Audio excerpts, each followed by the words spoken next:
ওমানের মধ্যে tiger speed এগুলা পাওয়া যায়। আজকেই প্রথম দেখলাম, আজকেই প্রথম জানলাম, এমনকি ওমানে আসার পর আজকেই প্রথম খাইলাম। হ্যালো এভরিওয়ান, আসসালামু আলাইকুম। তো সকাল সকাল ঘুম থেকে উঠেই চলে গেছিলাম মোবাইলের একটা মার্কেটে একটা মোবাইল কেনার জন্য।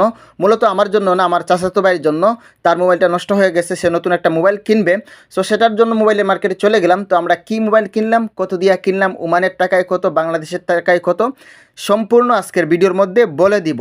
তো আমরা চলে গেছিলাম আমরা যে এলাকার মধ্যে থাকি তার পার্শ্ববর্তী একটা মার্কেট, আলিওয়ান মার্কেটের মধ্যে একটা মোবাইল কিনতে। এই মোবাইলটি হচ্ছে ভিভো। এই মোবাইলের কালারটা খুব সুন্দর লাগতেছে আমার কাছে।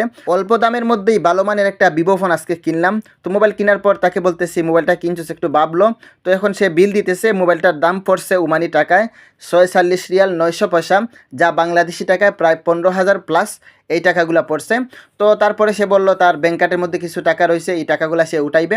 তারপরে চলে গেলাম ব্যাংক কার্ডের মধ্যখান দিয়ে। সে বলতেছে ব্যাংক কার্ডে কীভাবে টাকা উঠায় না উঠায় সেগুলো দেখবে না। সো আমাকে নিয়ে সে আরও মজা নিতেছে, কারণ আমার তো ব্যাংক কার্ড নাই, যেহেতু সে আসার পর থেকেই ব্যাংক কার্ড ইউজ করতেছে। আর আমার যেহেতু ব্যাংক কার্ডের প্রয়োজন হয় না, কারণ আমার মালিকে আমার হাতের মধ্যে বেতন দেয়। সো তার কারণে সে বলতেছে যে আমি কীভাবে টাকা তুলি সেটা দেখবে। আমাদের মোবাইল কেনা শেষ, ব্যাংক থেকে টাকা তোলাও শেষ। এবার আমরা রুমের দিকে চলে যাব। তো হাঁটতে হাঁটতে আমরা রুমের দিকে চলে যাচ্ছি। তার মধ্যখানে দেখলাম ভালো একটা ভিউ, তাই ভিডিও করে নিলাম। সবাই ভালো থাকবেন, সুস্থ থাকবেন।